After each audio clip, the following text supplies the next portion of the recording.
Hi everybody and welcome back to Subsurface, episode 5. We're joined for this pod by regular contributor, Fish Shop Matt. Thank you. Thank you very much. And our very special guest this time is Mr. George Farmer. Hello. So really, just for people who haven't tuned into our pods before, if you're visiting us for the first time, thank you and welcome. Guys, if you can just introduce yourself a little bit, a bit about who you are, what you do, and then we've got a load of questions off of your individual social medias. We've got some of ours and we've got some questions that have come in via email as well. So, Matt, if you'd like to, in that incredible T-shirt, by the way, which I like very much. Do you like my retro White Cloud Mountain minnow? It's very cool. Yeah, I wanted to go for like a cafe retro vibe. So yeah, Available at all good Fish Shop Matt websites. Is that your own merch? Yeah, that's one of mine. Yeah. Really cool. Designed it a few months back. So yeah, no, I'm Fish Shop Matt. I run a YouTube channel, educational and a bit of aquascaping, just general fish keeping really, and spent too long in the trade, probably up to nearly 20 years now. So yeah, I'm just a fish nerd really that likes making videos and likes teaching everyone and helping people fish keep. Imparting your wisdom. Yeah, wisdom. I don't know if it's wisdom. I think enthusiasm. Enthusiasm. Yes, I like that. Passion. Infectious enthusiasm. Yeah. We'll go. And your incredible beard. Shut your face. Thank you, Matthew. George. Yeah, I'm George Farmer. I've been an aquascaper for about 20 years and yeah, create content, a YouTube channel as well, author, contributor to magazines, podcasts like this.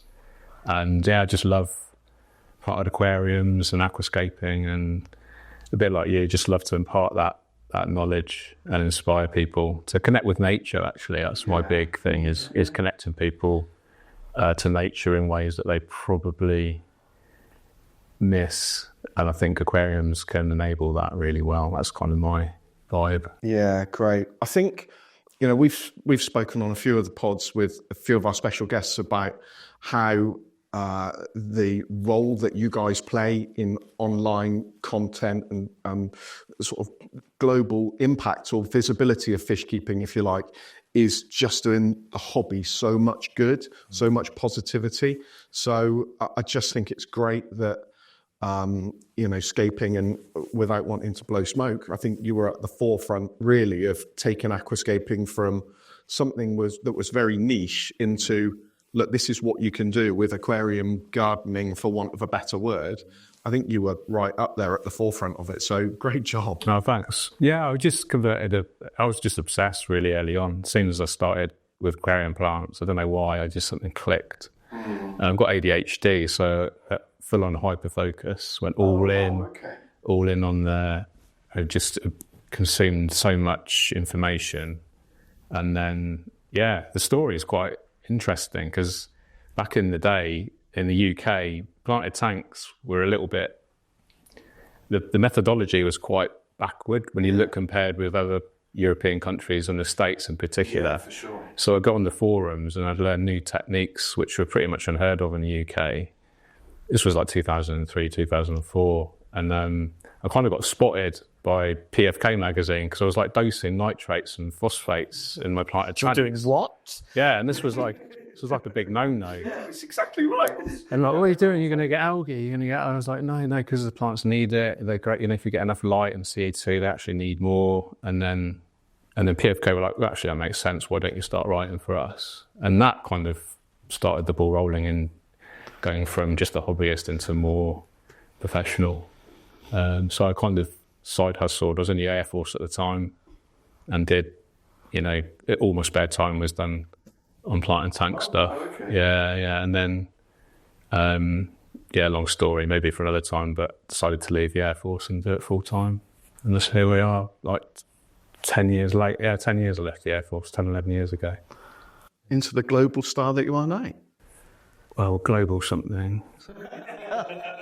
That's an expression we use for Matt quite a lot. I think, just mentioning PFK, Matt, you've just done your first article. Just done my first article. So yeah, Alex B, who was our last pod podcast guest? No, Bryony was last, wasn't it? So 2 ago, crikey. Yeah, so Alex is now the PFK editor. So Alex approached me. I've known Alex for ages. So yeah, approached me to write my first article. So yeah, that was a bit surreal, to be honest. What was it on? I've done 10 questions that are regularly asked in a fish shop. That's really good. Yeah, it was just a different view, I think, to what a lot of people can have, because you're in there every day in a fish shop, and people come through the door and they're like, you can pretty much know your answer before they've even finished their question, sort of thing, because you're ready for it. Can you give us any spoilers? Do you know what? I wrote it so long ago, and I was so worried about it. I can't actually remember what ones were in there, to be fair. It was a lot of them were standard questions, like you would, lighting periods and problems with like fish health and what to look out for, and all of that sort of stuff, really. So 10 really sort of standard questions that are always asked. Pick up this version of the PFK to find Matthew's answers. Yeah, absolutely. Yeah, or you could get the digital one as well. Yeah. I do need to get one and frame it. I think I need to. Yeah, you're going to keep. Yeah, because I started writing in 2006. I remember your early ones. Yeah, I remember. I really regret getting rid of the old back issues. Yeah. I'd love to see them now, just as like a nostalgic thing. Yeah. Because that's on file. So the digital version, I know, because I was looking through, and I've got a digital subscription, and I was going back through, because when I was in the shop, PFK come and done a shop tour with me in the shop. So I remember there was a couple of shop tours I'd done, but it doesn't go back. I think it goes back to 2013 at the moment or something. Okay. So I don't know. Yeah, it is annoying. But I remember your early ones of you writing about planted tanks and stuff in PFK. It's scary where it's, full circle. Now we're sat here. Yeah, I mean, I'm regular now. I'm there kind of planted tank, ask the expert again. Absolutely. But I'm really enjoying getting back into the writing and the photography, because YouTube's obviously video only, and I kind of neglected my photography a bit, and actually photography and writing are actually more passionate about that than video. So I think we've got a question there, which is your favourite part of what you do now. So we will, again, as we've said in previous pods, we will probably just through conversation answer some of your questions. We will jump in and name you if you have dropped something in. So thank you very much. We'll get a name check. I think let's jump onto these questions now, guys. Let's just go straight in from the top, really. So Mini Scenes SGH. Fish diseases. I have a thriving tank with lots of happy fish, but one black molly who is less than thriving keeps getting white spot. I do use your treatment, but it keeps coming back. I know black mollies are prone to what underlying issues might be causing this otherwise healthy fish to have repeated issues. So a black molly with reoccurring white spot. It sounds really, but it depends on the species. So obviously, there's a few different species of molly. Blacks are normally quite easy, but it depends on what type of species, because some of them are a little bit more brackish than others. So it might be that it's been bred or brought up in a more hard water or saltwater environment. Now you're keeping it in freshwater, is just stressing out. The other end is obviously if you've only got one in there, it might just be stressing out because it's got no friends, nothing to swim with. Yeah. I think black mollies especially, because obviously they're jet black. Yeah. You can identify, you can see it much easier. Would you say they're more prone to it than any other species? I wouldn't say, from my experience, if you get the right batch, you're okay. I know that there were certain suppliers that we wouldn't buy from because they used to keep their live bearers in salt, or in a small dosage. And we'd get them, and they would always have an issue for the first few weeks because it was that transition period. So yeah, I would possibly look at, as mad as it sounds, possibly getting some more when you cure it, if you clear it, get a few more black mollies in to try and give it company. If not, try and move it on to someone that maybe has a hard water tank or something like that. Just gradually try and raise the hardness level in your aquarium. Depends what else is in there. That's the hardest thing with a community tank, where you've got tetras of, South American origin that are like a pH of 6.5, and then you've got a molly that possibly would live in a bit of salt in the wild, and it's such a fine line to tread. But maybe middle of the road, maybe getting it up, if your pH is low, getting it up to 7.2 sort of thing in the middle, and trying to go through that and see if that chills him out. But it might just be you even take it out and have a dedicated nano aquarium for Yeah, it, and then absolutely. try, then you can fully control that water chemistry Yeah, for you that could, one couldn't fish, you? couldn't you? Put it in a quarantine tank and just play with that quarantine tank with some salt or specific to the species. yeah. Especially if you've got like an emotional attachment to that fish, you want to like do your best for it. This is it. It's the problem. Like I say, I think there's 3 different species that are regularly traded, and most of the time blacks are quite easy. The black molly is quite a simple one, but it depends. I've seen what they call black mollies, and they're like a grey and black, and they're actually one of the more saltwater variants. So, yeah. But yeah, I think quarantine tank's probably the best bet. Thanks for your question, Mini Scene. We're going to sort of jump around a little bit just to keep your boys on your toes. Simon Buys from YouTube as well. Is there a good way to glue hardscape when it's submerged? For example, if the glue points break after the tank is already set up. Great to see George Farmer on the pod. Thanks, mate. Thanks, Simon. Thanks, Simon. Underwater glue. I've never done it. I know there are some that are labelled as you can, but I'm not sure. I'm not too sure you might be stood there for 20 minutes holding it in place while it's set. So I don't know how well it was Personally, I would drop the water level down as low as feasible to expose that broken part if it's high enough. Then glue it with like a fast acting glue like cyanacrylate super glue, and then refill it, and then that's your job done. Because to be fair, even if it's really low down in the water, just keep all that water. Keep all that water off to one side in buckets or tubs, and then refill with your old. And the fish will be fine, depending on how big the fish are, with that much water just for half an hour or so. It's a great question. Is it something that you've come up against, like pre-glued points coming unglued, or is it Very rarely. I've done a few installations where I haven't glued it properly to start with, and then the wood is so buoyant it's actually ripped. And then we've had to do what I've just said actually, but put rocks on top just to double thing. But that's pretty much the only time I've had it, and I had it recently with a tank that was a big bit of wood, and I glued it in like 10 places, filled it up, blop. Yeah, exactly. It's but yeah, I think easiest drain it, dry it. Sounds like no easy fix. Yeah. Okay. Thanks, guys. Thank you, Simon. Mr. S1 Chris. Ooh, this guy's got some front asking this. It may be a female Chris. Sorry, Chris, if I've assumed there. I'd like to ask Matt and George if they fancy coming to rescape my 880-litre South American, planted in a very amateur way, to stop it from being an eyesore. It's in the middle of the room. Failing that, the tank is quite narrow and tall, visible from both sides and divides room. It's low tech. What stem plants are recommended to give it a good amount of height with a small footprint? So if you guys aren't going to go and escape this tank, what plants? Tell Mr. S1 Chris what plants you should use. Well, good question. Well, we don't know what the lighting is. He says low tech, so we'll assume it's sort of relatively low light. Obviously, no CO2.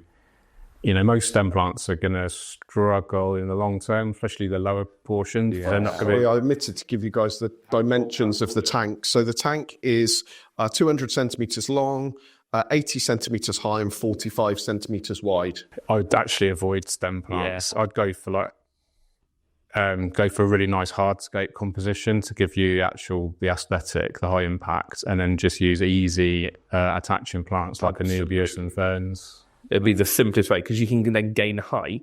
Even if stem plants would do well in an 80 centimetre deep aquarium, I wouldn't want to be trimming them and replanting them in an 80 centimetre aquarium. Yeah, we've had questions. I think there was one with you and Katie maybe about planting the sort of low levels where you can't determine how much light is coming through. And I think the feedback was build up and take the plants to the light rather than... Yeah, exactly. Yeah. Anubias, Java ferns, Bucephalandra if you want to go fancy. Yeah. Any of those really. And you could just use like an inert substrate, like a fine gravel or a sand to get the nice aesthetic. You can use graded gravels just to give you a bit of detail, and then really focus on a nice hardscape composition. So it's just like viewable from two sides. Both sides, yeah. Yeah, so you do like an island, so you compose the hardscape through the central area of the tank, so you can view it from all around. And then, just Anubias, ferns, and bigger philandra. Yeah, I think that's the best way, really. Yeah. Again, I'm really intrigued, George, to come on to some of the questions that we've had previously that are still fresh, sort of fairly fresh in my mind from previous pods. And we had one, I think it was hardscape or plants, which is your which would be your go-to? And it would be really interesting to hear your sort of. Yeah, I mean, it depends on what you want. What's the purpose? Where's it going to be in your living space? This is something that people don't often consider with aquascaping. Does it actually kind of enhance the living space? So if you live in like a minimalist sort of super trendy apartment with everything, shiny and black or white or grey, hardscape only, to sort of match that vibe. Whereas if you live in something a bit more traditional, soft furnishings and, sort of soft colours and stuff, maybe like more planted. I've just started, for a while now, going full Dutch, which is pure plants, just to experiment. But I mean, I do love a good hardscape. It's more in keeping with for me, it's about transferring that kind of sense of landscape nature into the aquarium, which is where hardscape comes in. But yeah, hardscape and plants is obviously the best. It's a hard decision, isn't it? It is, yeah. People say, what's your favourite plant? Well, it's like, I have a favourite for a situation rather than we have got that question. We'll come back to that one. Yeah. And we've touched on it previously. What's your favourite fish? Or if you could only do one fish? And again, some of the questions are sort of similar, but it'd be great to revisit some of those because I know my favourite fish, I know what it is, but I've changed recently because just before Christmas, like maybe a month or so ago, Matt installed 2 aquariums in my house as part of a product launch that we've just come to, so one of them's artificial plant only and hardscape, and one of them's natural plant. And I've just stopped the real planted one with lamp eyes, and I'm now just completely obsessed with lamp eyes. I just think they're coolest little fish. That's very light. Yeah. So jumping onto that, George, because we've got a question from Facebook, Lakova Spanfield. I'm really sorry on the pronunciation. I'm from the southwest of England, so my pronunciation is less than perfect on most. He struggles with Matthew, to be honest, most of the time. So, you're exploring Dutch aquascaping at the moment, creating escape on your YouTube channel. What are the lessons you're most grateful for learning from this style so far, and how would you describe your journey to this day? Wow, that's a long question. That's a good question. It's really interesting because you really have to focus on the plants. There's no room for error because with hardscape or nature aquarium style, it's very forgiving because the hardscape is like the main impact and the plants gradually kind of cover it, and there's no fixed sort of agenda. There's no fixed goal. It kind of evolves and all this. Whereas so there's lots of room for error. Whereas with a Dutch, the lesson for me is actually it's very much rules driven. It's very formal. And so the room for error is much smaller. And so it's actually much more challenging. And you really understand horticulture. So the trimming technique, aesthetically, what plant looks good next to another plant, which you don't really pay attention to in a kind of classic nature aquarium because the hardscape kind of acts as a blend, if you like. So learning about the plant horticulture techniques, nutrient dosing, trimming, replanting, and actually contrast and colour, light and shade, how using different species in different areas can have an overall impact. I mean, it's really cool, isn't it? Yeah, super cool. I've been watching your series on that, and it is almost like it gets to the point where you're almost keeping a saltwater tank. Like it's to that level where you're trying to, maybe not, corals attack each other and plants don't generally do that, but it's almost that level where you're dosing all these different things and trying to keep everything happy. Yeah. And you've got 10, or I can't remember how many species you put at the moment. There's 10, I think. Yeah. So, you've got 10 different things that you're trying to keep happy. Yeah. And it's just, they react differently to different things. It's amazing, really. It is. And I've grown every one of those species before with absolutely no issue. But when they're all together in the same, you really notice one isn't doing so well as the others. And so might make a small change to help that other one, but then it might have an impact on the others. So it's very much a learning curve, and it's dynamic as well, because everything's obviously always growing, and so the nutrient demands are changing all the time.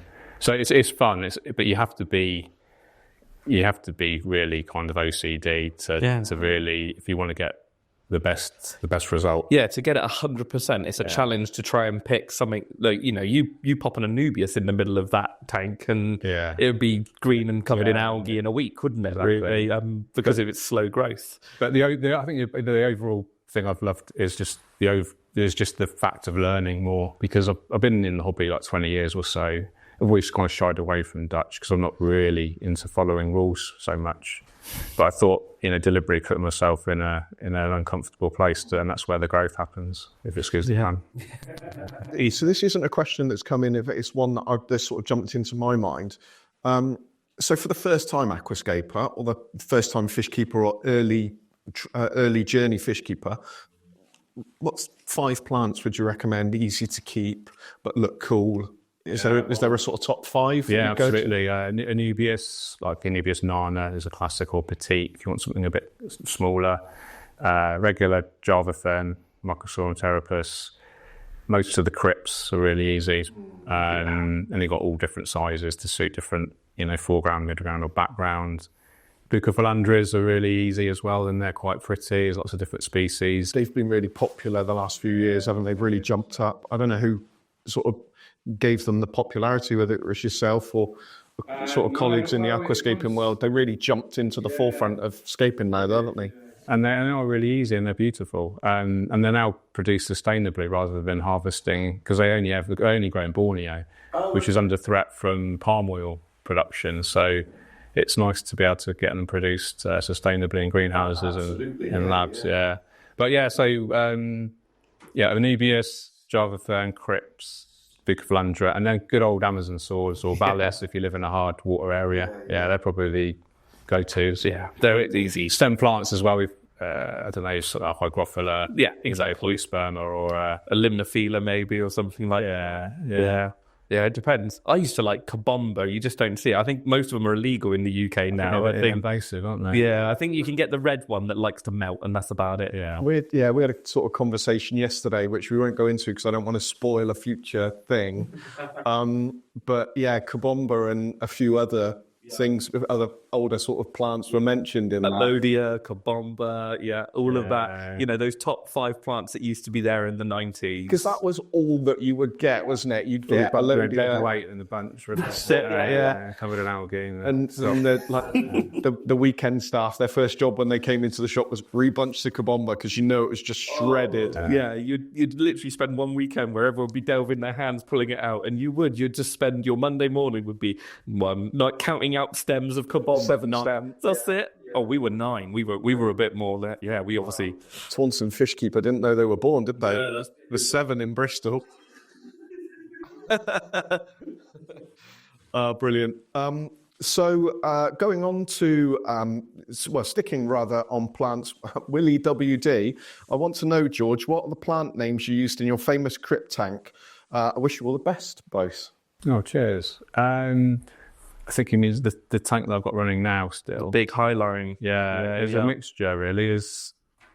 The smallest is the Willisii, and then Undulatus, broadleaf, Myoia. These are all Cryptocorini species. Myoia, there's some Eusteriana in there as well.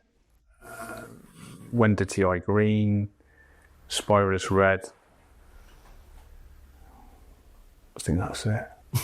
Good effort on remembering that. Are there any other species, or is it just crypts in there? No, there's Amazon sword. There's I've got a red diamond Amazon sword. Yeah, that's beautiful. Bormonio red. Loads of Anubias petite. Cool. Don't look at me. I can't remember. All I've got is an image of that tank in my head, but I can't zoom in on anything in that tank. It's really simple. It's just Anubias, crypts, and swords, really. Yeah. But they're all. It's like they've been running like 3.5 years now, so it looks really nice. Not got any crypt flamingo in there? No. That was quite a newish. It's too look at me. I'm Pete. It's the point of the Shabbat. Yeah, no, it's way too prim and proper. The flamingo is way too nice. It doesn't actually stay in a very long term. It doesn't actually stay that pink. No. I had it in a like naturey style aquarium, and it ended up going like a really nice greeny brown with then a slight pink hue to it. So it's quite nice actually. It was quite. I preferred it in my low light nature tanks than I did in my high light sort of high tacker tank. Yeah. Nuri eye as well, Quipsquari Nuri eye, which is lovely. Yeah, it's got a really nice. Have you seen that? That's a beautiful one. I've just picked up a few little ones of that. Yeah, that's really interesting.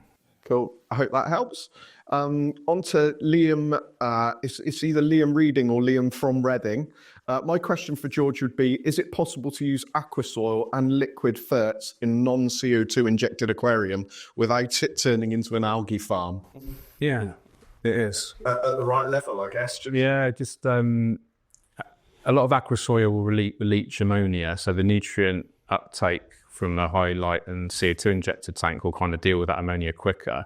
So all you'd have to do is just do more frequent water changes, and Sweet Biological filtration basically can deal with that ammonia. Yeah, cool. Or reach for our Optimus or Satis. That's for another day. But it's one of those funny things that I've been finding recently is you can't, and I've said it pretty much in every video because I think it's really important, is that every tank is different. And I mean, you could set up a high line and I could set up a high line, all the same plants, but because of our water qualities at home are different, or, you know, you might have yours in a darker room, I might have mine in a lighter room, and it just changes the dynamic. So start off with the standard dosing and then start dropping it back or start increasing it and work out where you need to be. I've got a tank at the moment with the Anubias in, and it runs on 1 hour's light a day, and it is the cleanest, nicest Anubias tank I have.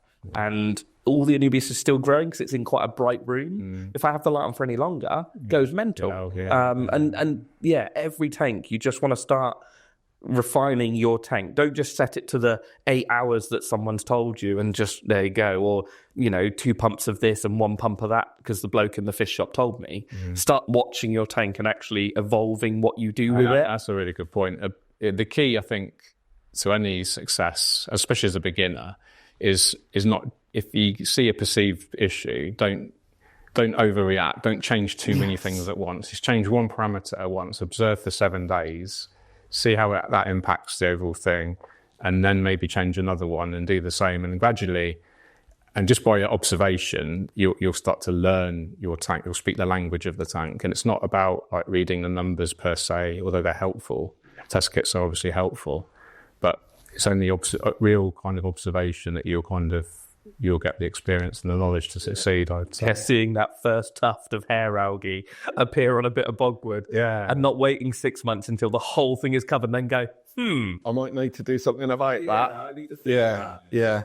And that's really cool. Like that real sort of in-depth attention to detail is the key to success on everything, I guess, isn't it? Yeah, it's all about observation, And we look at our tanks all the time. We spend hours, and it just takes you, instead of not mindlessly looking into your tank, because we all do it, we all sit there and just, that's it, the fish are buzzing about, and that's me gone for an hour. Sometimes I look at it and I'll actually go into and have a look at the wood and the rock and how the fish are, and I found that like I was doing all of my tanks in my house all the same. Like I'd set my Wi-Fi timers, 8 hours done, and I was doing that, and I realized like there was a tank upstairs that started getting algae, and I'm like, oh man, I need to change that. And now, like I say, I've got everything from a 1 hour lighting period all the way to probably 10, and then I've got dosing of fertilizers every day in some tanks, whereas other tanks I'm like, I wouldn't even put it in there. I don't need to. The Anubias doesn't need it. So it's good fun. It's interesting. Cool. Thanks, guys. Thanks for your question, Liam. I hope that's given you some answers. Back on to a sort of a bit more of a fishy question from Ralph Sabatino. Phenomenal name, by the way. My question is, why are red-tailed sharks uncommon in fish stores and aquariums? Because they are beep. Now they're such a cool fish, aren't they? Again, we've mentioned it in previous pods. It was one of the fish that really, when I was a kid, going to kingfish in Avonmouth and Bristol and wiping the condensation off the front of the car and seeing a red-tailed black shark for the first time, I was like, oh, What's that? It's such a striking fish, isn't it? It's such, and the name shark as well. The name shark always, And the fin. yeah, it's one of those things. I've got a shark in my tank. Have you? Oh, right. So yeah, I just don't think you see them. It causes a lot of people to not necessarily quit the hobby, but they put one in. And it's most of the time it's beginners, because seasoned fish keepers know what they are and know what they do. And so I think a lot of people put them in, and it's normally a wrong aquarium. It's normally got something in it that those sharks are going to harass. And then 6 months down the line, they can't put anything else in there because this 1 4-inch red-tailed black shark is just going around terrorizing everything. I was going to say, Matt, just for beginners, explain what red-tailed black sharks do. They're just territorial, aren't they? They just...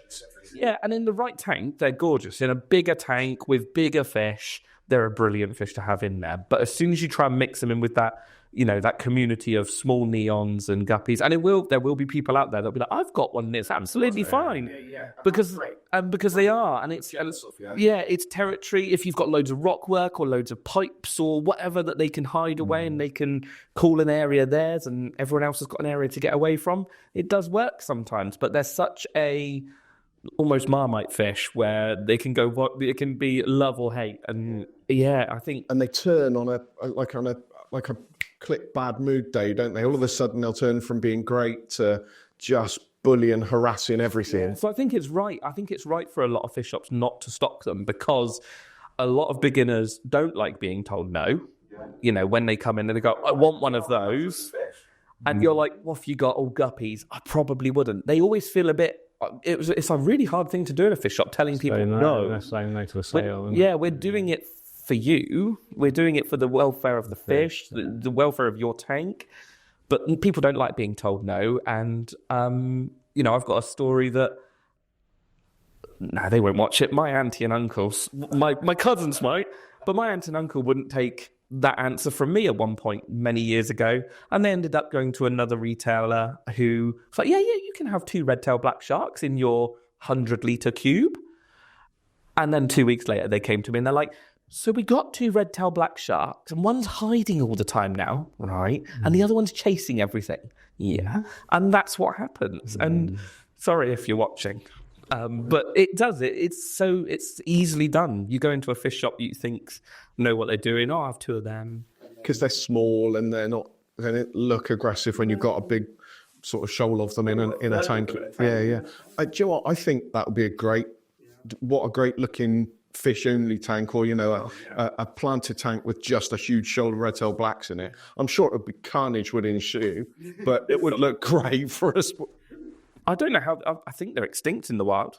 Yeah. I'm pretty sure they're done in the wild. The only place you find them now is in captivity. The only reason they exist now is because of the aquarium trade. Which is a great shame. And do you think it's the aquarium trade that's taken them to that? Or is it the age-old thing of pollution? And I think it's, habitat loss. Humans and, unfortunately, things happening. So I don't even know how they would live in the wild. I guess they would live in shoals and maybe clown loach style, I guess. They're carp family, aren't they? Yeah, they're more closely, because people assume they're like related to sharks because of the name, but they're more closely related to a goldfish than a shark. I think it is literally the fin. I think it's a flea.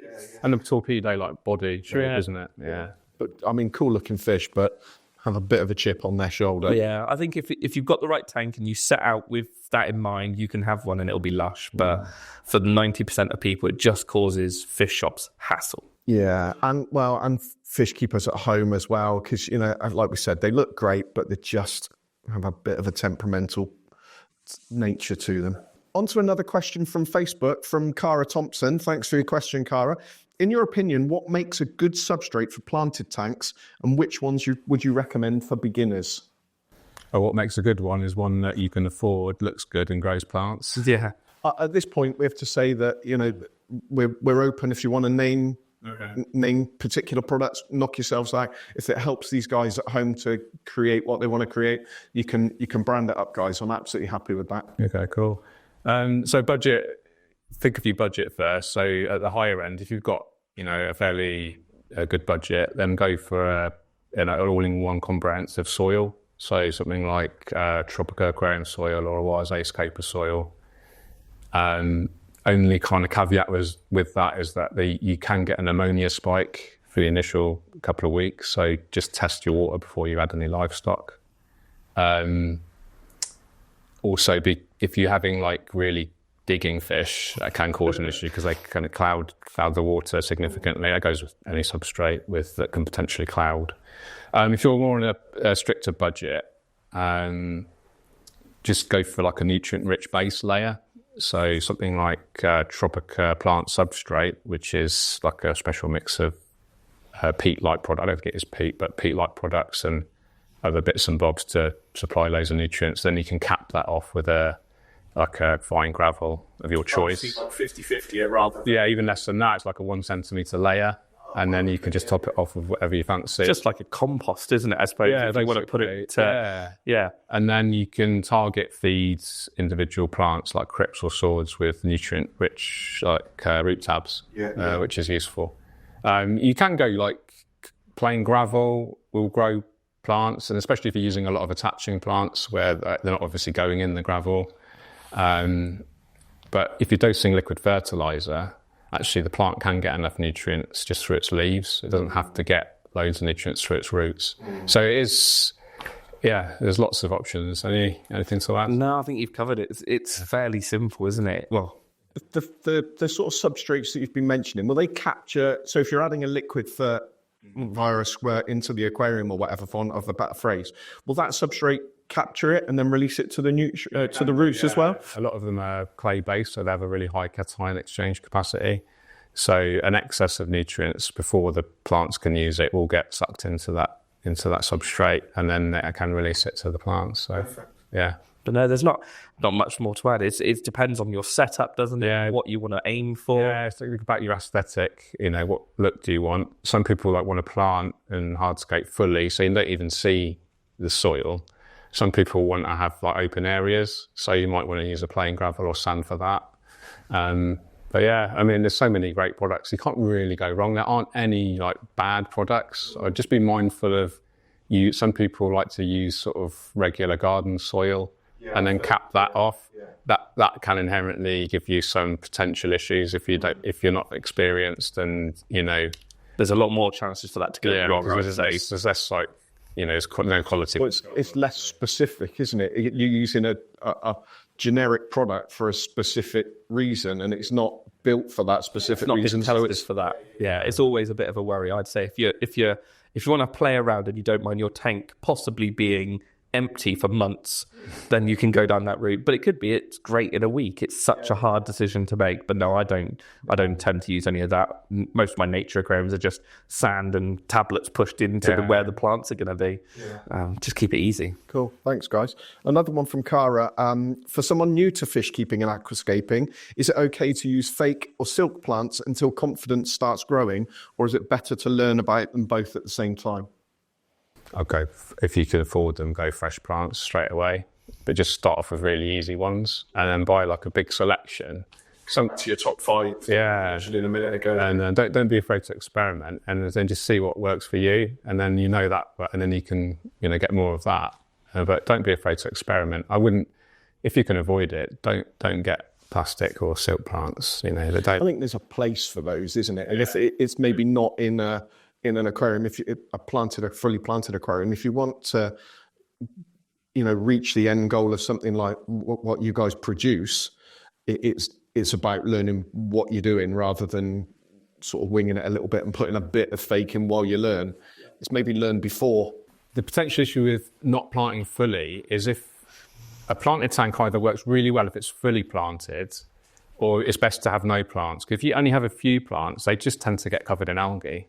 Because what happens is there's a constant battle going on between algae and plants, and you only ever beat algae if you have enough plants to use the resources, so all the light and the nutrients. Yeah. So if you go for like 75% plastic plants, 25% real plants, those 25% have got no chance against competing with the algae, and you'll just get algae everywhere. So if you do plants, then do it fully. Try to plant at least half of the substrate with ideally some fast growers that will help combat algae. It's all about algae, isn't it? Pretty much, yeah. That's it. Tank, because And again, I found recently that talking to people, the word planted tank and the word aquascape is used on such a broad spectrum of aquariums that you're like, it might work for you. Like it might, like, you know, plastic plants, like you say, have their place in the hobby, and it just depends. But if you go and put a full substrate system in with nutrient-rich soil, you're dosing fertilizers, you've got high light, and those plastic plants are going to be covered in algae in very short space of time. If you do like a nature aquarium where there's just sand, you might put a few tablets for the plants in one corner, and then you've got another plastic plant in another corner. Probably be all right because there's just not that many nutrients in there. But yeah, it's. I've had people use plastic plants if they want a bit of colour. So they'll plant up 70-80%, and then they'll use like a silk red plant to get their pop of colour, rather than obviously having to worry about trying to get a red plant to grow in their aquarium. But yeah, I'd say it is better to plant if you're going to go substrate and you're going to go all of that. Just plant it up, get going. One exception is if you have, you know, plant-eating fish. You still want to get the planted look. So, you know, I did a goldfish tank with purely plastic plants. Yeah. You know, and actually aquascaped it, and it looked quite they But you know, they are going to get covered in algae. You've got no. Yeah. I remember we used to have silver dollars in the shop, and we put a load of plastic plants in with them. And one day we came in, there's all these little bits of green floating on the surface, and we're looking at it. We're like, there's all these little, you know, couple of mil long bits of green. We're looking around, and these silver dollars were going through the plastic plants and eating the plastic plants. Oh my word, like I've never seen this before. We had to scoop it all out and get all the plastic plants out because they were eating and processing plastic plants. So yeah. That's another name of a fish from the past. You don't really see them around so much anymore. No, I think they're just big. Silver dollars, yeah. Again, they cause so many problems with so many people want some form of planting in their aquarium now. You drop one silver dollar into the middle of the aquarium and they're all gone. And they're a cool looking fish. Oh, amazing. And now we've got access to like, I can't remember the names now, but there's so many different variants of or species of the silver dollar. Yeah, and there's a spotted one that I can't remember. There's a blackberry or a blueberry, blackberry dollar. Again, you just don't see them. I don't interact with them because I just don't see those big fish. But I know there's some beautiful ones out there. But yeah, no, you just don't see them. So it's classic kissing gouramis. And like you said, the old classics: red-tailed black sharks, kissing gouramis. I mean, even, you know, I think we were probably all guilty of it. To a red tinfoil barbs, great looking fish, especially to anglers because they look like a roach or a rudd. I want those in my tank. Clown loaches, are they still popular? Don't see them as much as They get that, actually, don't they? Yeah, I know that when I was in the shop, we weren't selling them. We were like, no, sorry. And again, the problem is 90% of the people that come in for them is, have you got any clown loaches? Why do you want a clown loach? Well, I've got snails. Right, okay, cool. Well, you don't really want a clown loach just to do that job because it's a 30-centimetre monster when it grows up. But no, I certainly don't see them. And yeah, it's just, again, it's one of those fish that's been sort of put to the history books correctly, because let's be fair, they're not, you know, it's not the right environment for them to be kept. A small aquarium. If a clown loach stay 8-9 centimetres, lush, beautiful, and the colours are really nice, but they lose their colour as they get bigger as well. Yeah, I used to have a group of years ago. I used to have a group of 20 odd in a tank, big. I don't know, it wasn't big enough for them, but I think it was 8 foot maybe. And even then, that 20 of them, it was one of those things that working in a shop and people are like, you've got a clown loach tank at home, haven't you? I've got this one. Oh, yeah, all right. Yeah, put him with the group. And yeah, there was a lot of them in the shop. Yeah. Interesting. Yeah, that's the thing. A lot of sumps in stores were full of clown loaches where they've just outgrown aquarium. The one I'm glad. Yeah, I was going to say complex and self-implex. It's the commonplex that's swept through Florida Keys or something, isn't it? And they're now in huge shoals swimming around in the Keys. I think they bother the manatees, I think, now, and they end up I think I've seen, but I saw a picture the other day that was white sand swaves with them black sand swaves, and then when you went under the water, the black was actually plecos, and it was just a whole batch of them sat where they'd been introduced and just bred. Don't put fish into the wild. No, don't put fish into the wild. Well, it's massively illegal as well as hugely sort of morally corrupt. Yeah, just don't do it. Yeah. Okay, thanks, guys.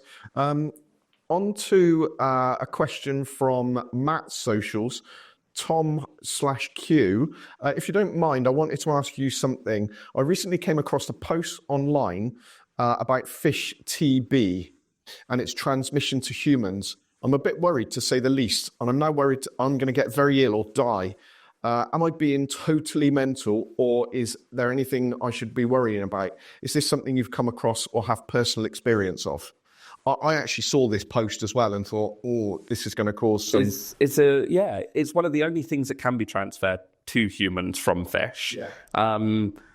I probably, in my 20 years, I think I've encountered like 3 people that had it, maybe. I mean, in my 30-odd years, I've never come across it either. No. I'm not saying it doesn't happen, because of course it does. I think if you're working in a fish shop and you're handling fish and you're, big deliveries of fish coming in and out and things, I think there is obviously a high likelihood you might come into contact with it at some point. But I think, again, it's a perfect storm of probably having a cut and not washing your hands afterwards. And, it's all those things. But yeah, I think I've anecdotally known of 3 people that have had it, but that's more of like word of mouth. Oh yeah, Jeff down the road has it. It's like a bumpy rash, isn't it? Yeah. I think it's a course of antibiotics and keep it clean and maybe a cream. It's just general hygiene, though. You think if you've got a cut on your aquarium, cut on your hand, don't risk it by putting it in, or wear gloves or something like that. Yeah, exactly. But yeah, if you've had your fish at home for a long time and they haven't displayed any sort of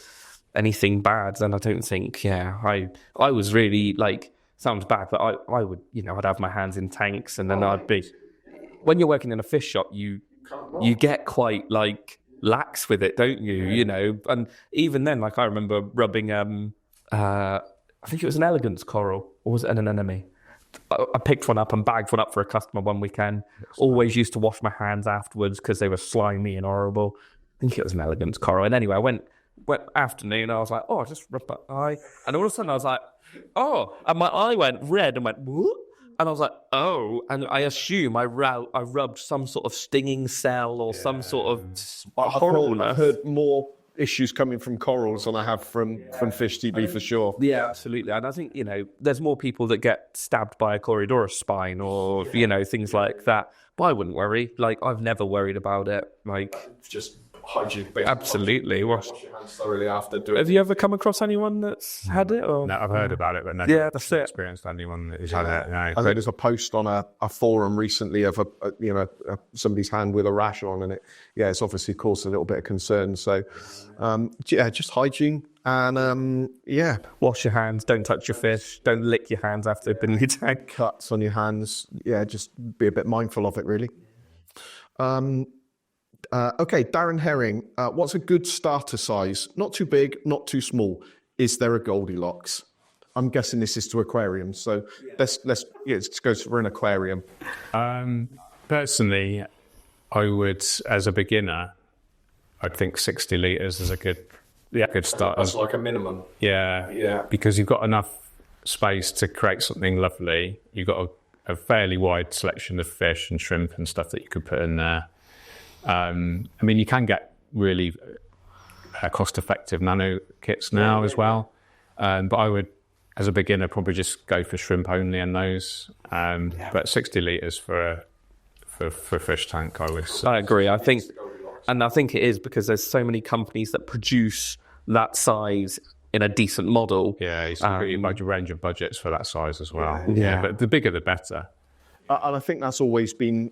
Certainly going back to our days in retail, go for the biggest that either your space or your budget will allow you, because it gives you that sort of forgiving, a bit more forgiving. Yeah, exactly right. And I guarantee you, too, like the most of the time they'll come back in 6 months' time and be like, "Oh, I've filled it now, and I want to get some more fish." But that's the great thing, isn't it? Going back to our fish shop days, that's the great thing when somebody comes back and goes, "Thank you so much for the help that you've given me.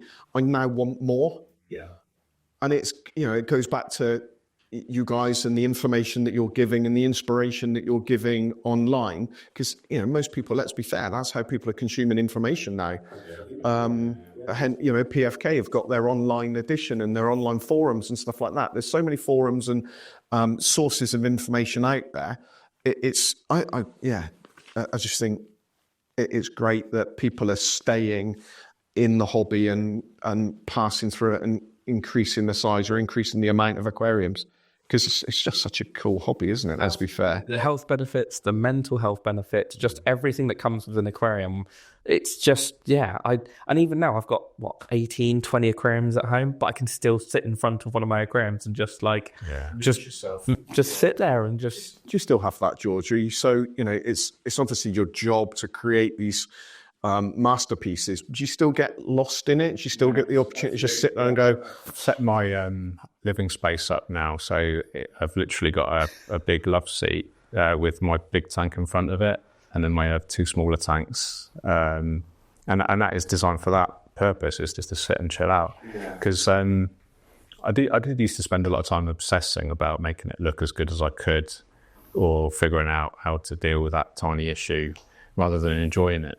But that is part of the enjoyment. But for me, the joy is actually connecting with something that you've created.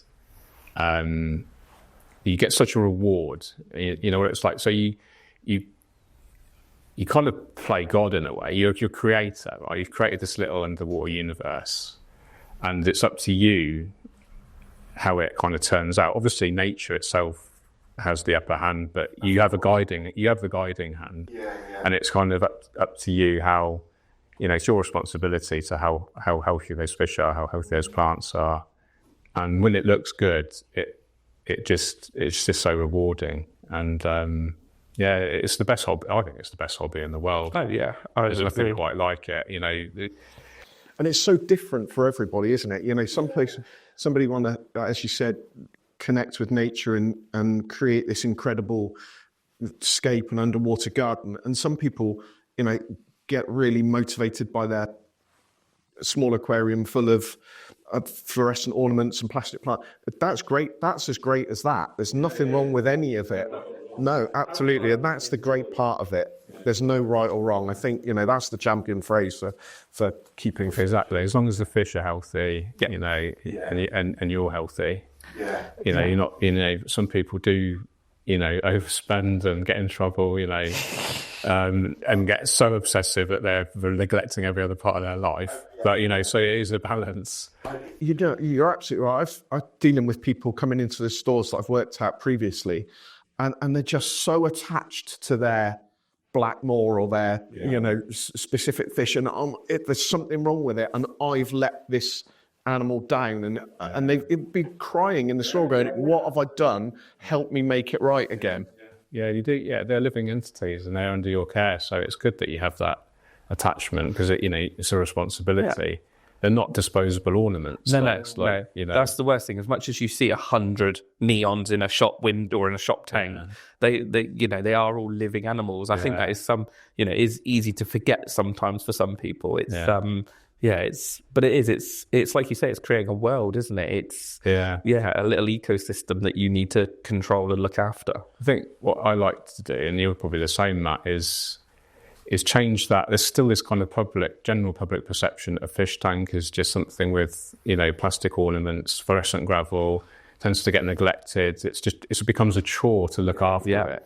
Whereas what we're doing is we're creating underwater nature, and actually it's there to enhance your living space, enhance your life, educate, especially if you've got kids, you educate them about, photosynthesis, responsibility, maintenance, budgeting, ecology, sustainability, so many life lessons that you can get from an aquarium. And I think, if you can just getting people inspired by creating something beautiful to look at, so you get that visual attractiveness, but then you can, once you've got them hooked there, you can go in the deeper lessons of it. I think it's so important. You said about kids there. I think it's so important connecting kids with aquariums as well, because we all see it now, and whether we like it or not, technology is a massive part of kids' lives. To drag your child away from their iPad or their phone or something like that, is a major challenge to some people. But if you can inspire the child to connect with nature, there's a whole world outside an iPad out there that's really important that future generations understand and connect with, and because they're going to be, we're the custodians, if you like, of it at the moment, but they're going to be the future of the world, and these things need looking after in their natural habitats. And it's even knowing what's under the water. So many people don't realise that even our rivers and our lakes and our ponds in the UK have things living and swimming underneath them. And, you know, it's crazy to think that, like, well, actually, I was at a zoo recently and they've got a stickleback display. And I was just like, oh my word, like in a tank. And I'm like, that's the coolest thing. And I was showing my boy Quinn, and it's just like, they live down the road from me. Like we've got them in the rivers and the lakes and stuff. And I think that's what kids don't see so much, because you've got that shiny, shimmery water, and there's a fear around water. We don't teach kids to deal with water. We just sort of, no, don't go near the pond. Quinn's been in the pond since he was like 1. Like he just climbs in and out. I help him. You know, it's knowing about nature and understanding what's under the water, and it's massively important. And looking after it all. You know, not rubbish and litter and mess ending up in the river, you know. And I think that's going to be a cool thing as well, is I see a lot of people talking about like their local river. Oh, I've seen this local river and it's got this rooty overhang. I want to recreate that in my tank. And I love when people do that. I think that was, you know, we touched on it previously. A part of I really came into it, as a lot of fish keepers do, through the love of fishing and the love of fish. And it was always my go-to, if you like, was I wanted a native aquarium, and I got there, I was 6x2x2 with rudd and tench and some gudgeon and stuff like that in it, and I was like, I've made it, this is it, there's nothing more I can do than this. And it was just like that. It was right, I want to try and recreate that overhang, or that, you know, sweep of plants. And so you're putting flow pumps in certain places to provide the right environment for the rudd, but then they sit underneath that. Yeah, exactly that. And because then I can study how they feed and I can use it to my advantage, you know. So it's just whatever floats your boat with it. Absolutely. Have fun with it, enjoy it. Yeah. It's great. That's a wicked question. Thank you very much. I've got a slightly different one now from Instagram, from Ben Aquatics. I'm a massive pufferfish fan. What is your favourite species of puffer and why? We were having a conversation yesterday about pufferfish. And I mentioned it, I think, on the last podcast as well, and I've still not bought one, and I still want it. And it still is 600 quid or 600 quid. Pustellatus, which is the red-spotted Congo puffer, red-spotted Congo puffer. Can't remember its common name now, but sounds really chompy. They do look chompy. They do. Like, I was contemplating. I've got a tropical little 700-800 litre tropical pond that I'm going to do in the garage, and I'm like, I could put him in there. And then I'm like, Quinn's finger. No, let's not put him in there. Let's not do that. But no, I think that is my favourite currently, just because I've never seen one before. I've now seen this one in the shop. It's got the best character. It's up at the glass. It's like having a puppy dog in a tank. And that's the thing, isn't it? It's like the Frenchie of the fish world. They look cute. You know, they are what they are. Yeah, they're very intelligent. Yeah, we had Buster the Maboo back in my old shop, and he was in there for 10 years, 11 years, or whatever it was. And he was just like, I remember walking around the corner. You had like a yellow food pot we used to have, and it would have like, you know, tablets in and catfish pellets and things. You'd walk around the corner, and Buster would swim from one end of the tank to the other.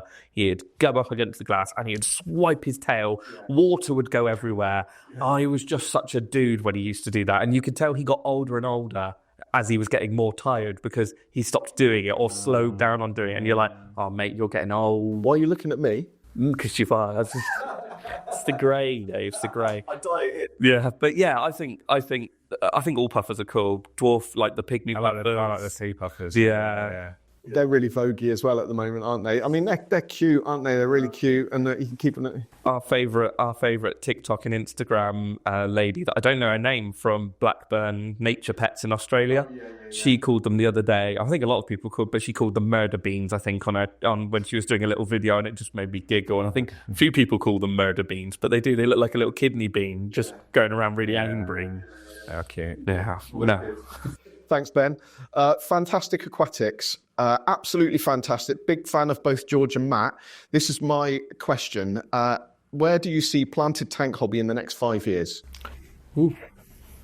Wow, well, I think it's growing consistently. Pretty much since I've been in the hobby, it's got bigger and, you know, more commonly. I think there's a few things at play. There's like the affordability and access to decent equipment to make growing plants relatively straightforward now. There's good sources of information out there if you know where to look. My book, for instance. The UK Aquatic Plant Society is a good resource. But the I think people have a craving to live with nature, whether it's consciously or unconsciously, because modern life is so digital and everyone's connected online all the time. I think there's a fundamental human kind of need to be with, we are nature, right? So we need to, and I think a planted tank is the epitome of an aquarium that represents that nature, because it kind of represents a landscape, if it's done in the right way or a specific way. So I think it's going to grow because humans are becoming more and more detached from nature through technology and deforestation. And I think planted tanks can help fill that gap a little bit. I agree. Yeah, I think it is. It just brings nature into, and there's not many, yes, you can have a house plant. Yes, you can have, but, I suppose, vivariums and reptiles and things like that. But fish keeping is like next level, I would say, because of the ecosystem you can build with everything from snails and shrimps to fish to plants. It's like having a proper little slice of a rainforest or slice of a river in your house. Yeah. And you saying about technology and making it easier. I remember when I was first in the shop and like someone would, I've seen one of your articles in PFK and he's got a beautiful red plant in the back, and we'd be like, don't bother, don't try. Yeah. And that was 10 years ago or 15 years ago, and we would be like, we can get it for you, but it's really hard. They'd have their fluorescent T8 bulbs and maybe a reflector if you're lucky. Yeah, and you're like, no, it's just not gonna. And now, I can sell I could sell red plants when I was in the shop to anyone, and they could pretty much do all right with them. Yeah, it might not be perfect, but yeah, you can grow that if you've got substrate and a decent LED. Yeah, you can grow that. I mean, back in the day, it was the red plants were basically just houseplant cuttings that you pushed into your gravel and see what happened. But yeah, I think it's come on so much. And not just the technology to grow the plants themselves. You have, Tropica do like 150 species, and all from easy to advanced. And now they're all sustainably produced, like in vitro in laboratories. So there's no impact on the wildlife now either. So yeah, I just think it's going to get bigger and better and easier for people. I think we have a real sort of vogue at the moment, and go back to Alex. He's at the forefront of Blackwater, and Blackwater seems to be a real thing or like a fashion at the moment. And of course, these things come and they go. But I love the fact that botanicals are in every shop in the country now. The shops have identified that people are wanting to connect with nature and wanting that slightly more nature-inspired look with leaves on the bottom and stuff. It's just... I think to see Corydoras and stuff interacting, like you can recreate the same thing with lots of plants and stuff, but to recreate that, and maybe if you don't want to grow as many plants, but you put a load of oak leaves in the bottom, and to see them in and out of the oak leaves. Yeah, that's something that you're really passionate about, isn't it? You can sit there and just watch an oak leaf and wait for it to twitch, and then like a little shrimp will come out or a cory will come out from underneath it, and you're like, yeah, my bumblebee cat. So that, like my boy, he's 2 and a bit now. He'll stand in front of my South American tank, and he loves the bumblebee cats that don't come out very often. Shall we feed them? And you'll see the leaves start rippling in the bottom, and then all of a sudden you get bumblebee cats, and it's the best thing to see him wanting the bumblebee cats. Yeah. Croaking gouramis and bumblebee cats. Quinn is going to be a brown fish, brown water, loads of botanicals, aquarium keeper. I kept banjo catfish in a blackwater sail. They're beautiful as well. I haven't seen... Well, you don't see them very often because they're always hidden in the sand. When they do come out, that'd be a cool tank. I think that's another really interesting part of fish keeping. It's actually... the obvious part is the fish are on display, they're high impact colours, got all the beautiful plants and all that. But there's another side of it, is actually you're creating nature so kind of specifically, and you're concentrating on the subtleties of nature, and the beauty is actually when the fish decide to show themselves, and that makes it even more exciting. Yeah, it's kind of up to them. They're not like just forced to be on show. Yeah, that's it. Yeah. It's on their terms, which I think is quite interesting. Yeah, again, it goes back to creating that natural environment so you can, connect with it. Yeah, wicked. Great, thanks, guys. Back to a question from Matt's socials. This is from Sophie. Do you name your fish? Anytime I name a fish or say something is doing well, it seems to have a problem. Am I just unlucky, or should I not be naming? I'm not sure if it's got anything to do with the naming of the fish, but... There was a whole thing in the shop that we were like, never say, like, never say a fish is doing well in the shop, because it was always like, oh, have you seen the guppies we got in last week? And you're like, shush, don't say any more. Because it was always your tempting fate, and there would be a problem with them then. So I think you're all right to name, but you do get attached when you name. Like, as soon as you name a fish, that's it. Absolutely. And I think even a little blip then means that the humanised fish is almost like, oh my word, like something. But whereas if it was just one of your neons or one of your shoal of 20, it's not so bad. I think when it comes to naming fish, you've obviously got form with as you said, the puffer and the shard buster. Was there any other fish that you like picked on the names, like the stingray in the stingray tank? No, we didn't. We named, so long time ago we had stingrays in that tank, and I think all of them had names.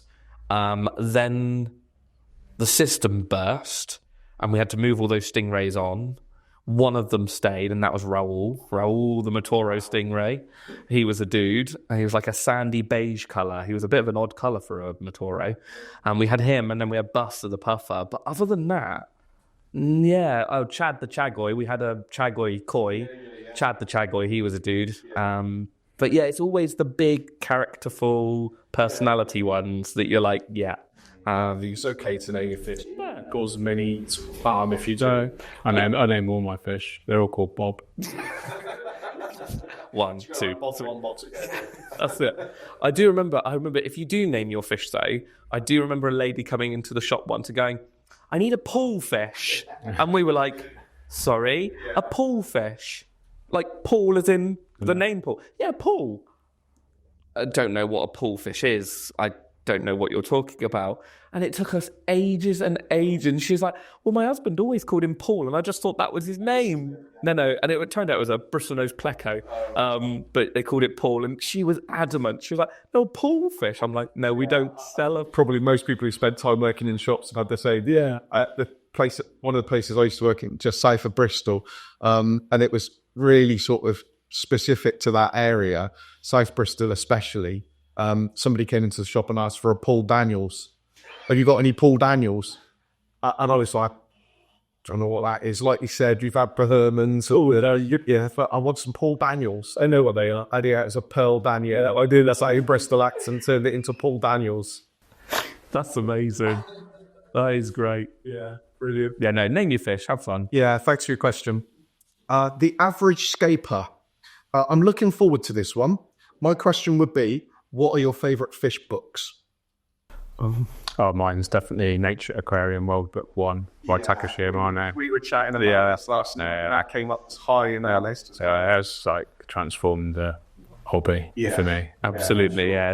Just seeing all that inspiration and that, absolutely. Yeah, I remember I bought a copy for Christmas when I just started the hobby, and that's what started me on the path. We've got a question along the lines of that. What was your inspiration to it? Because we've done ours previously. So yeah, that book, that's a great point. I think it's hard though. A lot of books have if you're looking at a basic beginner's fish keeping book, there's not many now that are out there, like as in like Fishkeeping 101 sort of thing. I know there was the mini encyclopedias that fish keeping mini encyclopedias used to be good. Yeah. And then if you go to like the aquascaping, I've got your book at home, which is my go-to on aquascaping. But again, other than that, to explain the fundamentals like you do in that book, there's not really much else, is there? No, I mean, Jeremy Gay's The Perfect Aquarium was pretty good. Of course, yes. So you can get that in Pets at Home. Still, but yeah, for me, it was that the OG is the Nature Aquarium World Book 1. See, mine was always fish. So because I was more fish than plant or aquarium. So there's two. Which one are you going to choose? I think I know which one you're going to choose. Mine was the fish Bibles. Yeah, mine would be my big blue. The Atlas. Is it Axelrod Atlas? Yeah, Axelrod. Yeah, it was literally.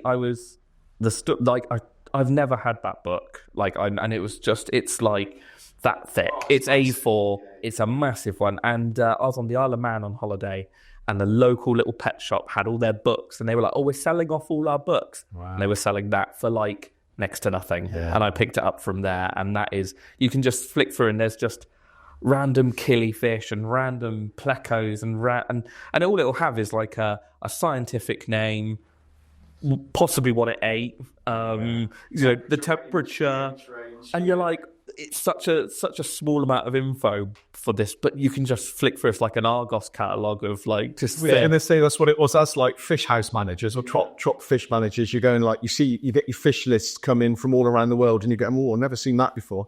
First thing you reach for was one of two atlases. It was either the Herbert axle rod or it was the bench. That's yeah. Yeah, and he'd literally just sit there and go, oh, yeah, that's it. That looks good. Well, I always remember, like, I was just at the end of, well, no, I probably spent 2 or 3 years using a fax machine because we didn't have computers in the shop. Yeah.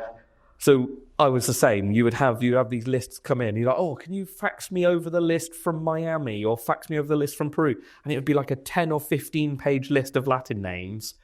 And you'd just go through and there'd be one and you'd be like, oh, I'm going to look at that. I've never seen that before. And the bench atlas would have one that was similar but not exactly the same species, and online would have one that's not the same, and it was just great. I loved doing that. And there was one guy, he's really shy, and he's on my hit list to come and join us in one of these. Yes, you would phone if you weren't sure the could pilot. And his name, I don't know if you've met the guy, he's just a walking encyclopedia of fish. Dave Nicholson, I'm coming for you. Yeah, you need to be on the next one. Yeah, you know, Dave would just go like, yeah, it's this. Just what he doesn't know about fish. There's a few people with are just they are banned out in the. Yeah, you would phone him up because you'd have a customer that's after some random apisto or something. He's like, oh yeah, we can get that from this or that. Oh yeah, it's like a fish dealer. Yeah, come here. Look at my Congo tetras. Yeah, that'll be it. We'll go with you, Nicholson. You're next. Thanks for your question. Hopefully that's helped. It's Sky XX. This is a great collab. My question is, assuming the fish are in captive bred and don't have any association with their natural habitat, will they feel more comfortable in a biotope aquarium? That's a great question. I would suggest yes, because even if they've been kind of captive bred, they've still got like fundamentally the same DNA. Yeah, evolutionary. Yeah. They are. So they're still going to have an element of their connection with that biotope. And actually, you could argue, if you're putting the effort in to make that biotope, you're going to be putting the effort in for the water quality, the right food, and therefore it's going to, by default, self-selecting, be better for the fish. Yeah, because if you're looking at breeding a rare, fish, you would try and replicate their natural environment. Just because so many fish have been bred now in the hobby for years and years, a neon tetra is probably so sort of distantly not related, but from its wild counterparts that I think it is not necessarily, I don't think it needs to be sort of biotope specific, but I think certainly giving them good hiding spaces and depending on the species that you're keeping, giving them that fundamental need of hiding. If it's done to water temperature, hardness, pH, those 3 fundamentals, get those right. It's not biotope specific necessarily, but you're never going to find the sand from that one river in the Rio whatever in Nevada. I just love that biotope sort of avenue that fish keeping has gone down as well, because really, when I started in it, that wasn't a thing. You just lumped fish from everywhere together, and it was, as long as it was aesthetically pleasing, it was what you wanted to create. I just love the way it evolved into I'm just going to keep fish from that specific area, or I just think that's so cool. It is really cool. Yeah, it's nice to see it. And it's even like some of the snakehead species now, people know that they need to have a cold winter period to be really good. Or some of the barb species do better with a cooler winter period and then a warmer summer period. And it's things like that that's just, it's great for the hobby because it's just more interest. Great question. Thank you. Katie. Hi, Katie. Congratulations on your new house, by the way. Just seen Matt on socials. Matt and I are going to look for an invitation over to come and to your housewarming party. So we're waiting for that. I've still not received anything. It's in the post. Yeah, it's a long way from Australia, isn't it? We could do that. Oh no, I mean the post. That's probably why it's taking so long. Yeah. So, Katie, thanks for your question. If you could create any aquascape, gentlemen, in any size and any cost, what would it be? Also, what plants and fish would you use? What size tank? Multi-questions, but What tank would you want to do? Well, I actually contemplate doing this at home. Oh, right. Yeah, so I've got a 10-foot space which I could just fill. Yeah, so 10 foot by 4 foot by 4 foot, which I think I worked out as about A lot. 4,000. Yeah, that'd probably be right. And then the garage is behind that, so that'd be like the engine room. Right. Yeah. And then I would probably go for like nature aquarium, but with Elton angels, Oof, yeah. because 4 foot is just about right. Yeah, that'd be nice. Actually, really simple scape. So just sort of like a white silver sand, and then just like really, really cool wood with like needle ferns. Yeah. Something like that, really elegant. Yeah.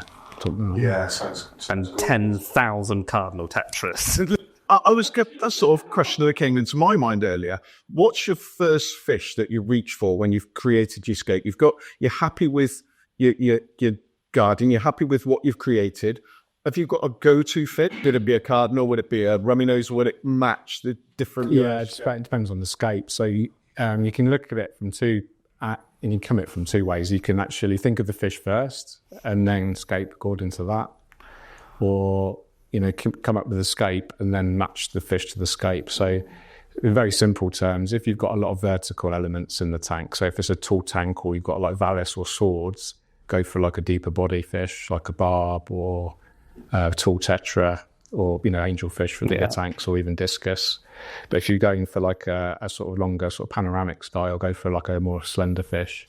So you kind of match in terms of the aspect ratio of a fish, and also the behaviours. So if you wanted a bit more of an active fish, an active aquascape, fast flowing water, a long panoramic kind of tank, and then have some some fast swimmers like Danios or something like that. But yeah, it's very much.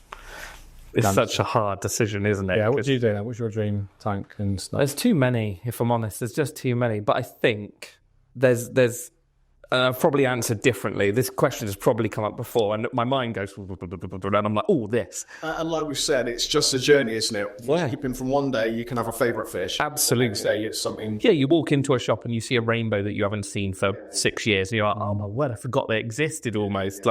But I think I've got a big thing in the back of my head. There's a Malawi, a big open water Malawi called Buccochromis rhodesii, maybe, yeah. And the females are big, yellow-throated, black sort of diagonal stripe across their body and silver, and then the males just get blues and all very elegant, but they get chunky. And I'd love them. They're a bit earth-eaty looking, bit sort of underslung mouth sort of thing.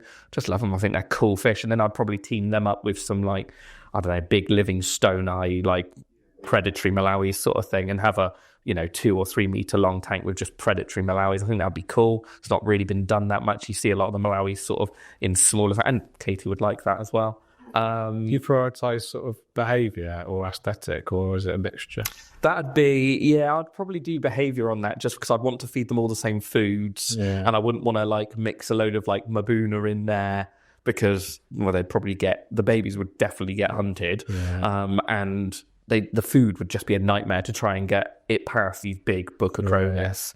I think that would be wicked. You saying about that, it's straight away got me thinking, what would mine be? And we've spoken previously about frontoses, just a big hardscape tank with a big show of frontoses. So I want to say the name changes, I might be well out of date. Critocara moriite. Then dolphins, dolphins. Yeah, that'd be nice. Just a big shoal of those. There's on one of those that's there's another one that's similar to that. The Electras, they've got a slightly underslung, just a big tank with them all buzzing about.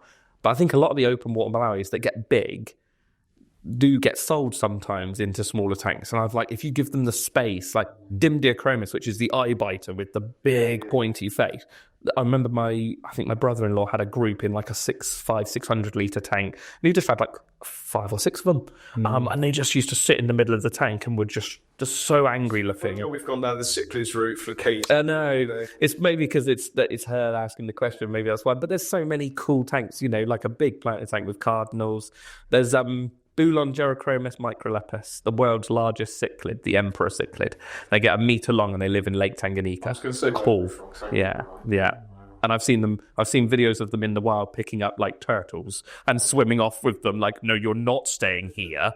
And like, if you could have a big enough tank to keep a meter-long cichlid, how awesome would that be? Yeah, for sure. But there's just too many. There's so many cool scapes and tanks that could be created and possibly not never have been done before, but every scape that happens has never been done before. So I was lucky enough on a visit to Hong Kong last year to be taken around a place called Ocean Park, and they've got a 10 million gallon shark tank, and it's just incredible. The sharks that they've got in there, manta rays, and it's not as if you could look at it and go, oh, should they be here?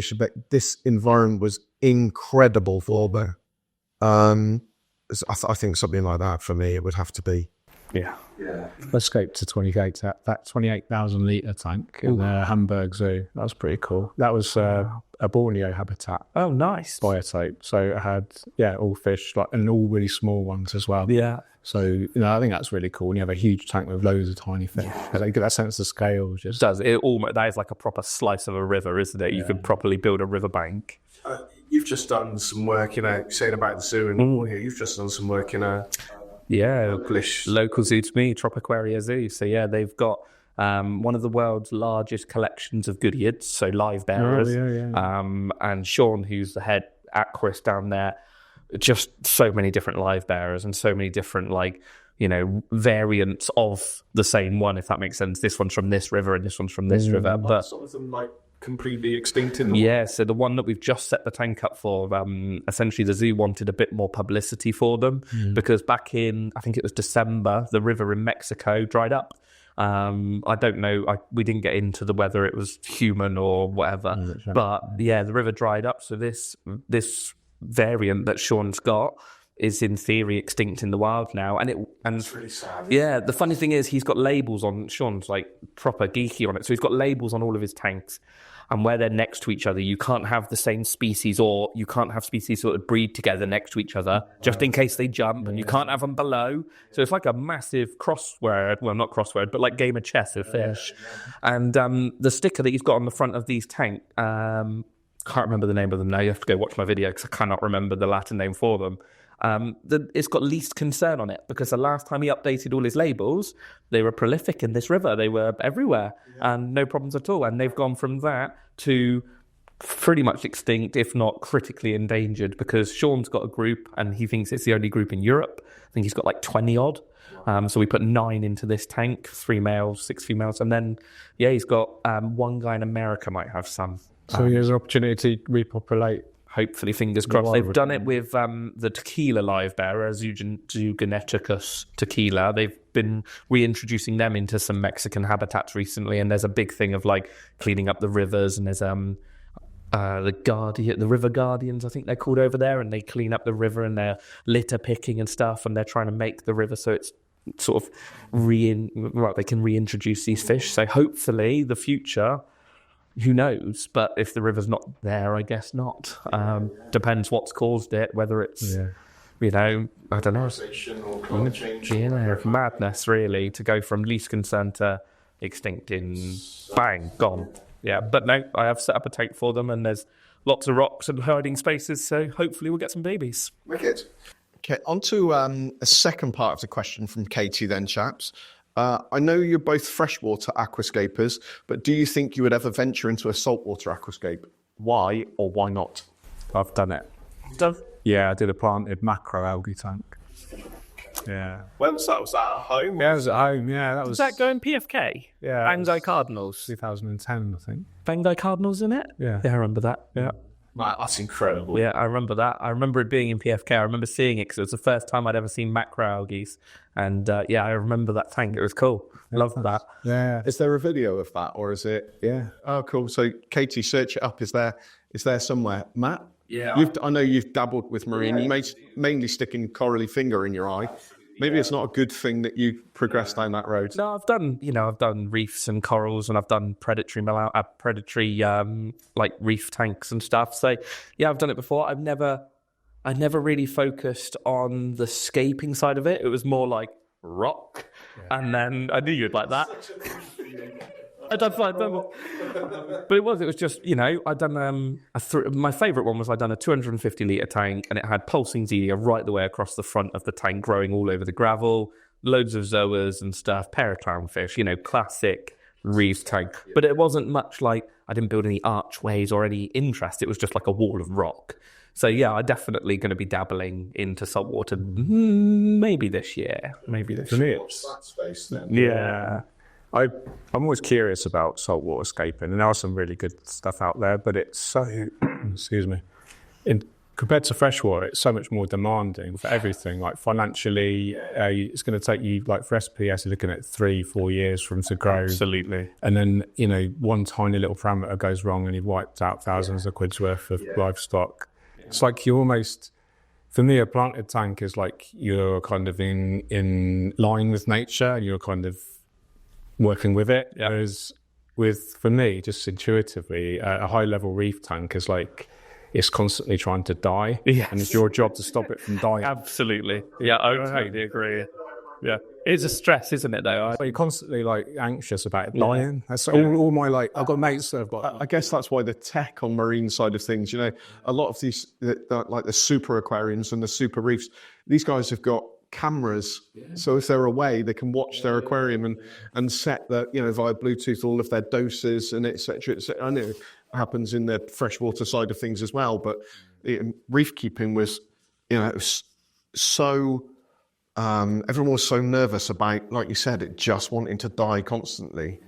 And I think it is a thing of, like, reef keeping's got to a point now where, like, all the high-end stuff is front and foremost in the hobby. So, you know, you get the little zoas that are, like, bright green, and they've all got funny names, and they've all got Darth Maul and Gorilla Nipple's my favourite one. Yeah. It is. It's got a pink centre to it. It's quite funny. Yeah.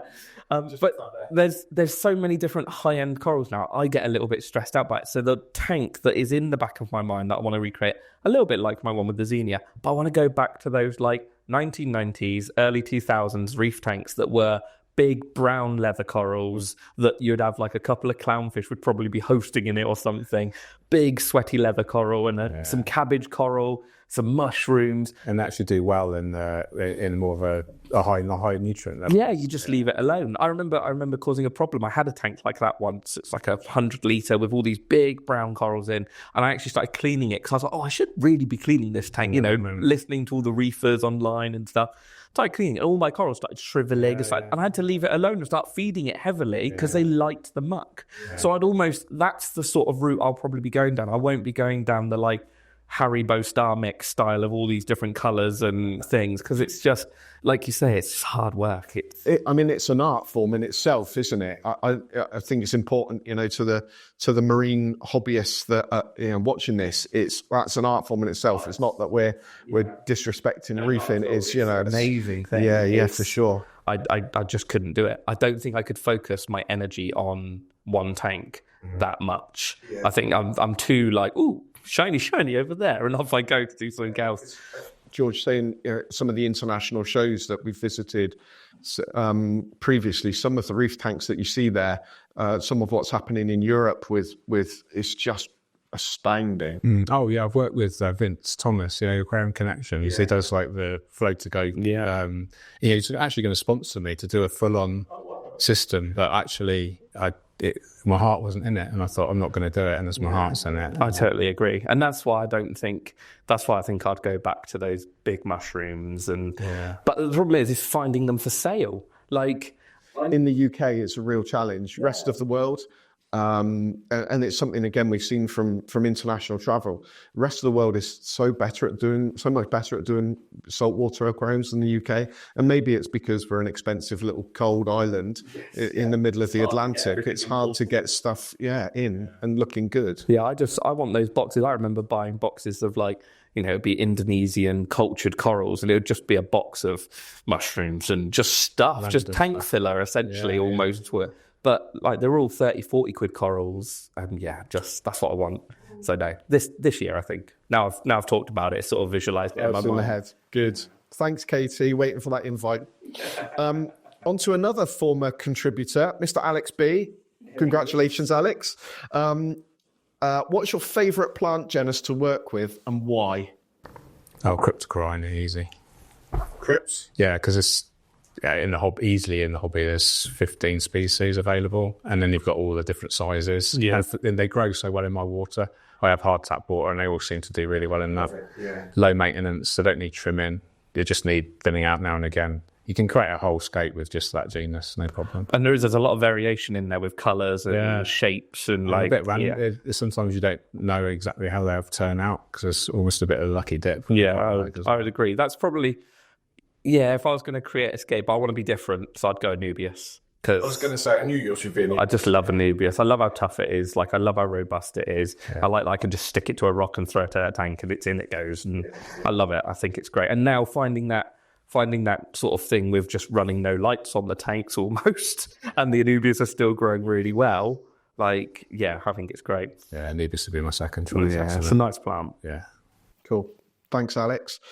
Jamie.emery89. Hi, guys. Do I really need to use an air pump in my planted tank? Whenever I've turned it off in the past, sorry, my eyesight's going, and Johnny's had to put the font size bigger so I can read. So it was formatted perfectly, but it's not anymore. Whenever I put an air tank, whenever I don't have an air pump in my tank, my fish always gasp for a few hours and overnight. Thank you for all your great videos. So do I need an air pump in my planted tank? I'd actually look at the root cause of why those fish are gasping, because it seems like on the face of it, low oxygen. Yeah. So, how many fish has he got in there? What's the temperature? So high temperature, lower oxygen, too many fish, not enough oxygen. If he's heavily planted, then the plants produce CO2 at night. So I think he did say about overnight, didn't he? Yeah. So it sounds like he does need it if they're gasping. But look at the reason, look at the main cause. Yeah. Maybe a bigger filter or moving your filter around so it's Outlet, higher up. So it's disturbing the surface area. So, gaseous I've also seen some cool stuff recently. I've not got one yet, but they've got the surface strainer on the outlet of the glass lily pipes. And I've seen them recently. So that could be quite cool because it would give you a bit of surface agitation bringing in, or even a surface skimmer, to be fair, might help it. Testing the ammonia, because that's going to cause gasping as well. So there's obviously something going on there. You shouldn't, in theory, need to run an air pump in there. People do. I've never run any air pumps ever. This is so noisy and annoying. Yeah, no, I'd agree. I've got one at the moment on my axolotl tank, and I've got to cut the piping down because the piping keeps coming off. I'll go downstairs, so I can hear. I'm like, what's that? Yeah. But it's get to the what's going on in there. Yeah, it's a bit weird. Cool. I can't even blame this on my eyesight. It's just my special sausage fingers. Prodigal Aquarist. I think this is probably one for me, guys, rather than you. Can we expect your aquarium lab results to show tap water parameters very close to what our water suppliers, claim to be providing? I'm using a popular test kit, and it's proving to be not anywhere near accurate. I'm going to say yes. We stand by our aquarium lab and the chemistry that we use in there as spot on. So I'm absolutely going to say our aquarium lab will give you as accurate results as you will find. Trust us on it. Fire us any questions if you want on info@ntlabs.co.uk. I'm going to wave a flag for an aquarium lab test kit. Absolutely. Yeah. Thank you for your question. Advertising section over. Back to other questions. We've got a few that have come in via email and a few from the crew here at NT Labs as well. So I'm going to jump to the email questions. How has technology changed, like lighting and filtration systems? How have they changed the aquascaping scene? Oh, absolutely. So I think the first lighting is a big one. So when I started, it was T8 fluorescent and then T5 fluorescent. Yeah. And then LED. And now LED is just, I think it's actually illegal to make fluorescent tubes. I think it was, I think the law was passed last year or something. So it changed again. Yeah, and now you've got, it's a really interesting topic on LED. We can go really deep in it. But basically, LED has made it very simple to get a lot of light over your tank for less cost in terms of just buying the unit and also running cost and the controllability, ramping up, ramping down, you can even change the spectrum. So yeah, lighting's been huge. Filtration hasn't changed that much, although you've got filters now with like quick release pre-filters, built-in heaters, which make it better for maintenance and aquascaping. Yeah, the fundamental of filtration hasn't changed that much in a long time, but I suppose they've become more energy efficient as well now. It's quieter as well as a bonus. Lots of nice fittings, like glass inlets and outlets, and surface skimming and things like that, maybe. Yeah, and this is what I say. The companies that are pushing these things on and actually making something exciting and new, and our understanding of how it works as well has changed. But yeah, it is. I think tech has had a big impact. The one thing is heaters haven't really done anything. You can get an external heater and it goes in line, but there's not been a leap. I would say LEDs had that was a huge leap going from bulb to LED. Yeah. And filtration. That's the thing, isn't it? I don't know. It's a tool to heat the water. It's, it has a single function. Yeah. But with the leaps that everything else has had, I just think that there would be something. There would have been something by now, not still selling a glass tube with a heat under cable. That's it. I think under substrate cables were a thing for a while. Yeah. And then obviously the reptile. I think a lot of the reptiles, they use the heat mats that go underneath the vivariums. I don't think that would work. But it just strikes me that that's the one bit of electrical that really hasn't. It's funny we're talking about heaters because obviously we're looking at from a UK sort of specific. But, viewers of this and certainly people who are interacting with you guys from around the world, and, I go to some really hot countries and they're more worried about trying to keep the water cool than they are. Yeah. I think it's just so many challenges to it. But again, it goes to a conversation that we were having yesterday, Matt, in the car on the way up, about how far filtration has come on. You have two forms of filtration when I came into it, really, which was under gravel plates or little grids that you built an under gravel filter together and lump your gravel substrate on top of it, or internals, which was, again, when I started, a foam and nothing else inside a plastic box with a motor on the top to push the water through. Then externals really sort of came to light, and the tech improved those more and more. And now with hang-on filters, so there's nothing left in the aquarium. Tech's changing so rapidly. Yeah, I'm looking forward to the future of what happens. There's a lot of stuff, I think, for scope in the future of different things, Yeah, absolutely. Cool. Another email in. How do you find inspiration for your aquascape designs? Me, it's actually sometimes it's driven by a plant that I want to try or a fish that I want to keep. I'm often, inspired by Amano's work still. I'm not such a big fan of the sort of modern diorama style. They're actually literally creating landscapes underwater. I'm still quite sort of nature, classic 19. I think it's impressive. I can't wrap my head around it. No. So I get inspired by just Amano's work and a certain kind of palette of plants I want to use. I would like to say something really fancy, like I have a dream, of this forest and I want to recreate that. No, it's just quite basic, really, my inspiration. Yeah, most of the time mine's nature. Mine's wandering about and taking photos of, I know there's literally a picture in the back of my mind now. There's a bridge in a woods where we walk, and the bridge has only got one railing on one side and it's really sketchy. But you walk across the bridge and you look down and there's a massive great tree and the roots have been washed out and it is just a tangle of roots, but they must be 4 foot, 5 foot round, reaching out into the water. Yeah. And I've climbed in underneath it and been looking underneath it and watched the water that's in my mind at the moment constantly.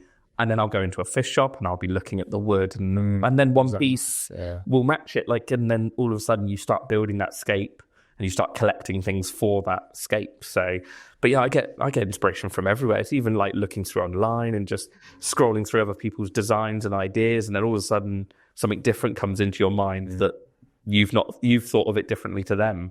Yeah. But I'd say nature's my biggest thing. Just one thing. I'm going back to the biotopes. But the biggest sort of, and the only aquascaping contest I've ever won internationally was a biotope, stickleback biotope.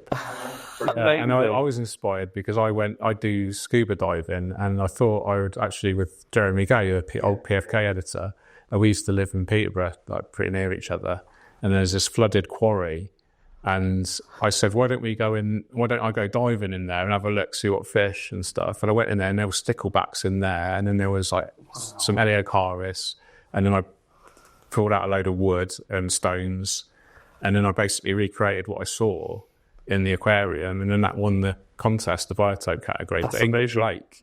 Yeah, so that was... And where was that? That's Peterborough. Yeah, I used to live in Stanford, which is near Peterborough. Yeah. That's cool. Yeah, it's fun. Yeah, so yeah, you can get your inspiration from anywhere. Yeah. Yeah, brilliant. What is your typical maintenance routine look like for your tanks? Every tank's different, but is there a... Mine's pretty standard, actually. Yeah, I do 50% weekly water change on every tank, pretty much. And then, but that's the last thing I do. So any in-tank maintenance is done first, because if I kick up any, rubbish, then it gets changed at the end. So yeah, clean the glass, trim the plants, clean the filter, pre-filter for the externals I use, and then water change at the end, dechlorinate, enjoy. That's it. I can normally do my 4 tanks. I've got a 300 litre, 400 litre and 260s. I can do them all in about 2 hours now. Got it down to 2 hours. Yeah, that's a fine tune. Yeah. And then you try and film it. It takes about 3 days. Yeah, exactly. That's that literally. I just done a video on like maintenance on one tank, and I think that took me about 6 hours to film and like talk through and like I'm going to clean this and stuff. So yeah, Because the dogs keep running in. no, that was upstairs luckily. So I was locked the door, but yeah, the dogs are doing my head in at the moment. Every time they see, both my dogs are deaf as well, so they work on hand signals. I'm not doing it. Yeah, so they both work on hand signals. So the hardest thing is I'm quite hand with my camera, so I'm there going, yeah, we're going to do this, and then Rome was like, what you did, what does I sit? What do you want me to do? No, I want you to go on your bed. But yes, they are good fun. But no, I mine's fairly similar. It's normally less because I've got like 18 tanks at the moment, so it's normally like 20% water changes. And then, some tanks will get left alone. Like I've got my betta tank, I've got an alien betta downstairs, and I'll water change that maybe once a month at the moment because of the plants growing up and it's just him and it doesn't really need it. Again, it's adapting to your own tanks and what they're doing. But, if you leave it too long, it certainly starts to show. I enjoy the maintenance. I think that's key. As an aquascaper, you need to learn to love the maintenance. Yes, it's part of the process. If you want it to look good, which is at the end of the day what you want as well as to be a good home for the fish, etc.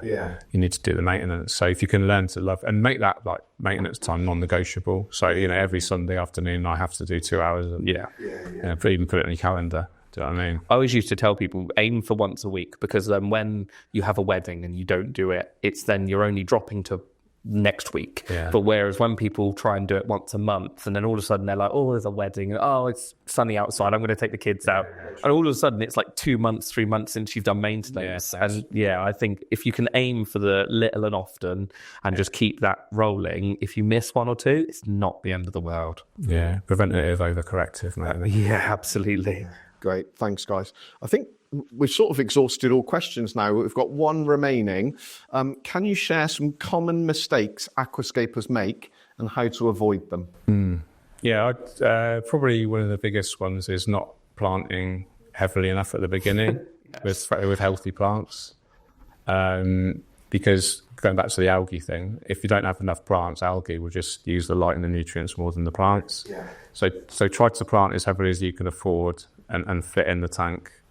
And another one is if you want a high impact aquascape, invest in good hardscape materials and make sure that it's big enough and bold enough to fill the tank appropriately. So think about your rule of thirds. Does it fill the tank 2/3 high? Take loads of time and effort positioning it as well to make it look as good as you can. Do it dry so you can spend a few days doing it if you want. Take photos as you're doing it, compare the photos. definitely take photos, because it's the worst thing is to remove half the rocks and then go, I really liked how I had it 10 minutes ago, and now it doesn't look anything like it, and I don't remember where anything went. But not enough is always, I think, the biggest mistake. Yeah, not enough plants, not enough hardscape. Yeah, it's just you don't realize how much you need to create a full-on aquascape, planted. Yeah, you do need a lot of stuff. And don't be afraid of CO2 injection, because that will give you like 10 times as much likelihood to succeed with your plants. Yeah, I think the only other thing is, again, every tank is different. If you fill it full of Anubias, then it's going to need less light and less nutrients than if you fill it full of a stem plant that's going to go absolutely rampant. So just tune it to your own tank and just try and be on your tank. Listen to everyone and then try and fit it to your tank. Mm-hmm. But don't listen to too many people, because there's a lot of conflicting advice. Yeah. That's why I try and take it and take an average. Yeah. It says if there's 5 people saying 8 hours to 5 hours, I'm going somewhere in the middle, and then I'm going to go with that, and I'll start increasing or decreasing or like that. Thank you, gentlemen. I've got one more, which is from our managing director. Thank you for the question, Mr. Hooper. How important a role do you think products like Optimus and Satis play in helping newcomers to fish keeping and keeping them within the hobby? So I'm going to touch on this one probably, guys, because with my NT badge and stuff. So it comes away from really what these guys are talking about, the expertise in scaping and in their real sort of areas of the hobby. So Optimus and Satis, just if you're not aware, 2 products that NT Labs have just launched. Optimus is a concentrated water conditioner which detoxifies ammonia and nitrate. So it's a bit of a huge thing, really. You can have ammonia present in your water, but it's not toxic to the fish. So it's a really important thing and a huge thing, especially when setting up new aquariums. And Satis is our new concentrated bacteria additive. Now, it's not just the same as every other bacterial supplement they add into the aquarium. Satis has got something new and a new microbe in it called Satis, which reduces the time that it takes for ammonia to be converted down into nitrite and then into nitrate. So it's really a game changer. There's lots and lots of bacterial supplements out there, but Satis is completely different. It works so much quicker than everything else. So it doesn't need to be refrigerated. No, it doesn't need to be refrigerated. Shake it before. Fine for freshwater, fine for marine.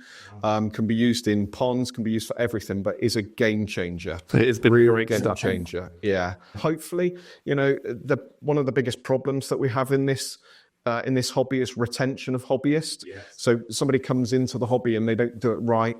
They either take the wrong advice or they don't listen to the advice they're given, lump a load of fish into an aquarium too soon, water quality problems, fish die, they lose interest in it very quickly, pack the aquarium or sell it away. What we really want to do, and it goes in with your mantra and certainly yours, George, is about keeping people's interest in the hobby, keeping the fish in the best environment that you possibly can, will then help people to progress into what is an incredible hobby for, all the reasons that we've discussed today, well-being, concentration, all of those really positive things that fish keeping, these 2 products are going to help to keep people's to help to improve people's experience, and then hopefully we can keep more people in the hobby rather than them leaving with a bad taste in their mouth, for want of a better experience. They're always going to tell people when they, oh no, don't keep fish, they're awful, like they're really hard work, blah, blah, blah, blah. And any product that can actually stop that from happening and help people out and make maintenance easy or make adding fish easy, it's just a winner, isn't it? Yeah. So that's it, guys. Thank you very much for sticking through. There's a load of questions. I hope we've answered everybody's questions. If we haven't, then I apologise, but please drop a comment in the box underneath. And yeah, we hope to see you again next time. So thank you for watching. Thank you very much to our guests, Matt. Thanks as always. But George, thank you very much for coming down and joining us today. Hope we haven't put you off too much by our inane chat and swearing. So thank you very much for joining us. Nothing to do with me. I don't swear at all. No, you don't. There's my problem there. But thank you very much. And if you like what you see, don't forget to like, subscribe, comment, share, and we'll see you next time. Thank you very much.